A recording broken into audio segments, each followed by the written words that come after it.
Hi friends, எல்லாருக்கும் வணக்கம். சின்ன மருமகள் சீரியல்ல இனி வர்ற எபிசோட்ல என்ன நடக்க போகுது அப்படின்னு தாங்க இந்த வீடியோவில் பார்க்க போகிறோம். அப்பத்தா கிட்ட தமிழ்ச்செல்வியோட அம்மா ஃபோன் பண்ணுறாங்க. ஃபோன் பண்ணிட்டு அவங்களுக்கு வந்து செகண்ட் டைம் ஸ்கேன் எடுக்கணும் அப்படின்னு சொல்லிட்டு ஹாஸ்பிட்டல்லேருந்து ஃபோன் பண்ணாங்க. நானும் வரேன், நாளைக்கு நம்ம போயிட்டு கூட்டிகிட்டு போகலாம் ஹாஸ்பிட்டலுக்கு அப்படின்னு சொல்லிட்டு தமிழ்ச்செல்வியோட அம்மா வந்து அப்பத்தா கிட்ட சொல்கிறாங்க. அவங்க வந்துட்டு இல்லை நானே கூட்டிகிட்டு போய்க்கிறேன், நீ அங்கேருந்து பஸ் பிடிச்சி நீ வரது கஷ்டம், அதனால நீ வர வேண்டாம், நானே கூட்டிகிட்டு போய்க்கிறேன் அப்படின்னு சொல்லிடுறாங்க. அதுக்கப்புறமா இப்போ தான் எனக்கே ஞாபகம் வருது, அவளுக்கு வேறு ரெட்டை குழந்தை இருக்கே, இது யாருக்கும் தெரியாமல் சமாளிக்கணும் அப்படின்னு சொல்லிட்டு அப்போ தான் யோசிச்சுட்டு இருக்காங்க. அதுக்கப்புறமா வந்துட்டு தமிழ்ச்செல்வியும் மலரும் நடந்து போயிட்டு இருக்காங்க. அப்போ சொல்றாங்க, காலையில ரெடியாரு, நம்ம 2 பேரும் ஹாஸ்பிட்டல் போயிட்டு வந்துடலாம் அப்படின்னு சொல்லிட்டு தமிழ்ச்செல்விட்ட சொல்றாங்க. அதுக்கு அவங்க சொல்றாங்க, இல்ல அப்பதான் உங்களுக்கு எதுக்கு சிரமம், நானே போயிட்டு வந்துடுறேன் அப்படின்னு சொல்றாங்க. நான் சொல்றது நீ கேளு, எனக்கு ஒன்றும் சிரமம் இல்லை, நம்ம 2 பேர் போயிட்டு வந்துடலாம், காலையில கிளம்பிடு அப்படின்னு சொல்லிடுறாங்க. அதுக்கப்புறமா இதை ஓரமா நின்று கேட்டுட்டு இருக்கிற சேது வந்துட்டு, அப்பதான் நாளைக்கு நானும் வரேன் ஸ்கேனிங் பார்க்கறதுக்கு அப்படின்னு சொல்றாங்க. நீ எதுக்குடா, அதெல்லாம் ஒன்றும் வேண்டாம், நாங்களே போய் பார்த்துட்டு வந்துக்கிறோம் அப்படின்னு சொல்றாங்க.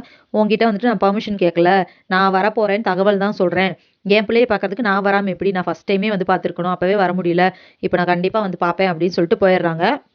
இப்போ அப்பத்தா வந்து என்ன சொல்லி இவனை தடுக்கிறதுன்னு தெரியலையே, எப்படி அவன் வரேன்னு சொல்லிட்டு அடம்பிடிக்கிறான், சரி பார்த்துக்கலாம் நாளைக்கு அப்படின்னு சொல்லிட்டு யோசிக்கிறாங்க. அதுக்கப்புறமா சேது வந்துட்டு தமிழ்ச்செல்விக்கிட்ட ரொம்ப சந்தோஷமா இருக்காரு. சீக்கிரமா போய் நம்ம பிள்ளையை பார்க்கணும், எனக்கு ஆசையா இருக்கு, நாளைக்கு காலையில் எப்படா விடியும் இருக்கு அப்படின்னு சொல்லிட்டு எல்லாம் பேசிட்டு இருக்காரு. இவரோட எக்ஸைட்மெண்ட் பார்த்துட்டு தமிழ்ச்செல்வி எதுவுமே சொல்லலை, எவ்வளோ ஆசையா இருக்காரு குழந்தை மேலே அப்படின்னு சொல்லிட்டு பேசாமல் இருக்காங்க. அடுத்த நாள் காலையில் கிளம்புறாங்க. அப்போவும் அப்பத்தா வந்துட்டு எதோ சொல்லி சேதுவை வரவிடாமல் பண்ணலாம் அப்படின்னு சொல்லிட்டு, நீ வேண்டாம் சேது, நீ இரு அப்படி இப்படிங்கிறாங்க. இல்லை நான் கண்டிப்பாக வருவேன் அப்படின்னு சொல்லிட்டு கிளம்பிடுறாரு.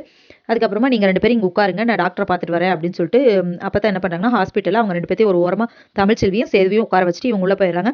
உள்ளே போயிட்டு டாக்டர்கிட்டையும் நர்ஸ்கிட்டையும் பேசுகிறாங்க. பேசிட்டு தமிழ்ச்செல்விக்கு எக்காரணத்து கொண்டும் ரெட்டை பிள்ளை இருக்கிறது தெரியவே கூடாது அப்படின்னு சொல்கிறாங்க. சரி நாங்கள் பார்த்துக்குறோம் அப்படின்னு சொல்லிடுறாங்க.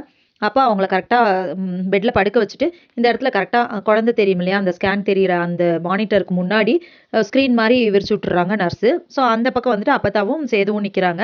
அப்படி பார்க்கும்போது ட்வின்ஸ் தெரியுது, அந்த மானிட்டரில் தெரிஞ்சிருது. அப்பத்தா பார்த்துட்டு இருக்கும்போது சேதுவும் பார்த்துட்டு அப்பத்தா அப்படின்னு சொல்லிட்டு சத்தம் போடுறாரு. உடனே வந்துட்டு அப்பத்தா அவங்க வாயை பொத்திடுறாங்க, சேது வாயை பொத்திடுறாங்க. அப்போ சேது வந்துட்டு எதுவுமே பேசாமல் இருக்கார், அமைதியாக இருக்காரு.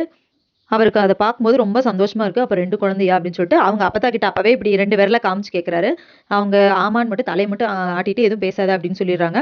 இப்போ சேது அழுதுட்டே சந்தோஷமா பார்க்குறாரு. அதுக்கப்புறமா வந்துட்டு தமிழ்ச்செல்வியை டாக்டர் செக் பண்ணுறாங்க, வெளியே கூட்டிகிட்டு போயிடுறாங்க. போனதுக்கப்புறமா சேது வந்துட்டு, அப்பத்தா ரெட்டை பிள்ளையா அப்பத்தா அப்படின்னு சொல்லி கேட்குறாங்க. ஆமாடா சேது, யாருக்கும் தெரியக்கூடாது இந்த விஷயம் அப்படின்னு சொல்கிறாங்க. ஐயோ ரொம்ப சந்தோஷமா இருக்கு அப்பத்தா அப்படின்னு சொல்லிட்டு அவர் அழுகிறாரு. அப்புறம் வெளியே வராங்க. தமிழ்ச்செல்வி அங்கே நின்றுட்டு இருக்காங்க. அவங்கள போயிட்டு கட்டி பிடிச்சி அழுகிறாரு. தமிழ்ச்செல்வி நினச்சிக்கிறாங்க குழந்தைய வந்துட்டு ஸ்கேனில் பார்த்ததுனால சந்தோஷத்தில் அழுகிறாரு அப்படின்னு நினச்சிக்கிறாங்க. பட் ரெட்டை குழந்தை அப்படிங்கிற விஷயம் அவங்களுக்கு தெரியாது இல்லையா.